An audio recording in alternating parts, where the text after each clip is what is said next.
bố nô lệch từng ở kia ngày ní khi miền video một trong bong hai những chạy đồng lấy từ can bong ổn chỉ phải xét sơ san và sơ để từ riêng vẽ computer đồng bố cứ chỉ phải xét cứ cam thi Microsoft Word ngày ní trong chạy đồng lấy trong pi cá bằng cátตารางនៅក្នុងកម្មវិធី Word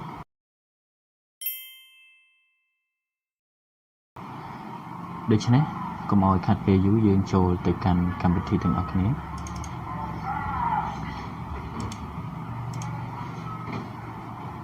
បាទគឺ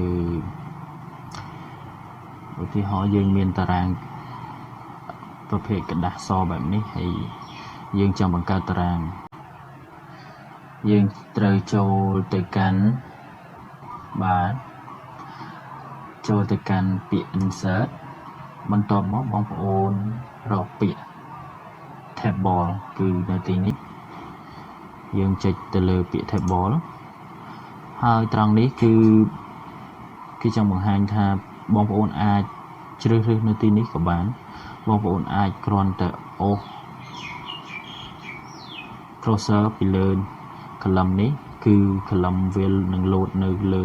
page របស់យើងចង់កំណត់ប៉ុណ្ណាគឺបានប៉ុណ្ណឹងឧទាហរណ៍ខ្ញុំអូសមកប៉ុណ្នេះគឺមាន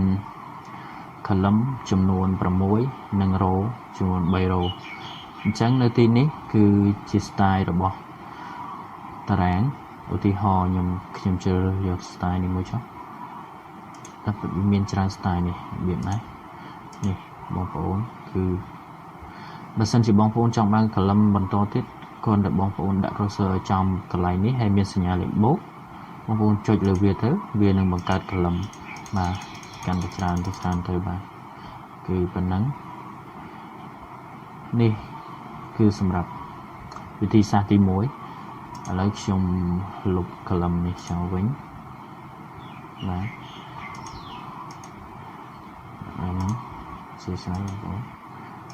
បាទខ្ញុំលុបវាចោលវិញយើងចូលទៅកាន់បាទ insert ដដែលយើងជ្រើសរើសយក table នៅទីនេះខ្ញុំចង់បង្ហាញបងប្អូននៅទីនេះពាក្យថា insert table អញ្ចឹងយើងចុចទៅលើហ្នឹងនេះទីនេះបាទយើងអាចវាយលេខសម្រាប់ number of column គឺជាជួរដេក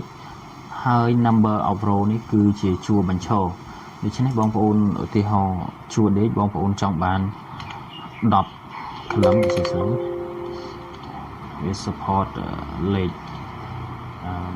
ខ្មែរវាអត់ support ទេ10 column ហើយនឹង row ខ្ញុំចង់បានឧទាហរណ៍ខ្ញុំ5 row តែប៉ុណ្្នឹងហើយខ្ញុំចុច OK ដូច្នេះ column វានឹងចេញមកទៅតាមលេខដែលយើងបានរៀបចំនិងបានដាក់នៅក្នុង insert table ឡើងវិញនេះឥឡូវខ្ញុំរាប់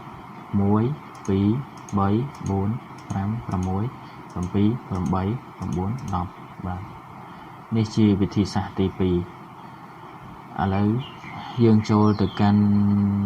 វិធីសាស្ត្រទី3យើងលុបវាសិនបាទចូលទៅកាន់វិធីសាស្ត្រទី3យើងចូលទៅ insert ដដែលយើងយកពាក្យ table ដដែលនេះបងប្អូនយកពាក្យ row table throw table គឺមានន័យថាយើងអាចគូ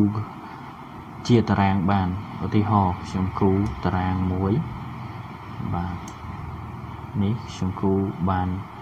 តារាងមួយ column មួយហើយមួយ column ហើយអញ្ចឹងទៀតបងប្អូនអាចគូកាត់អញ្ចឹងទៀតវាបានមួយទៀតចង់គូ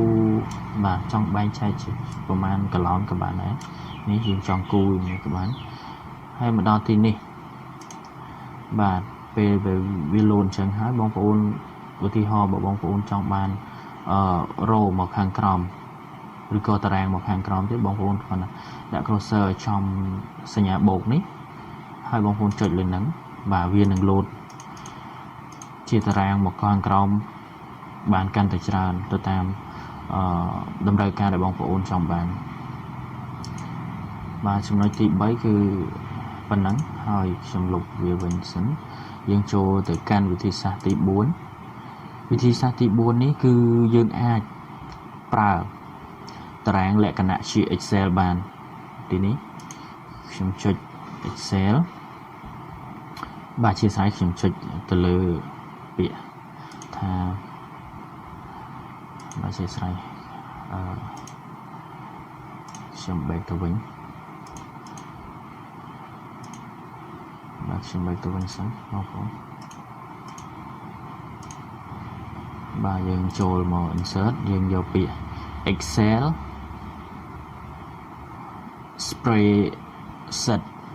spreadsheet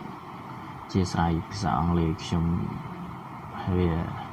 នៅមានកម្រិតអញ្ចឹងហើយសូមអធិស្ឋានចាំបងប្អូនចុចលើពាក្យហ្នឹងមកនេះបងប្អូននឹងបានតារាងលក្ខណៈជា Excel ហើយបងប្អូនអាចកណនាអាចនៅក្នុងកម្មវិធីនៅក្នុង page របស់ Word នេះដូចទៅនឹងកម្មវិធី Excel ផងដែរឧទាហរណ៍ខ្ញុំវាយលេខ1ហើយខ្ញុំដាក់ cursor ឲ្យចេញសញ្ញាបូកបែបនេះខ្ញុំអូសមកក្រោមហើយខ្ញុំចុចត្រង់នេះយកពាក្យ file series និយាយទៅវាកណនាទៅដូចទៅនឹងកម្មវិធី Word អូអធិស្ឋាន កណនាដូចទៅនឹងកម្មវិធី Excel ដូចគ្នានេះជាចំណុចមួយងាយស្រួលសម្រាប់បងប្អូនអញ្ចឹងខ្ញុំ back ទៅវិញបាទខ្ញុំលុបវាសិន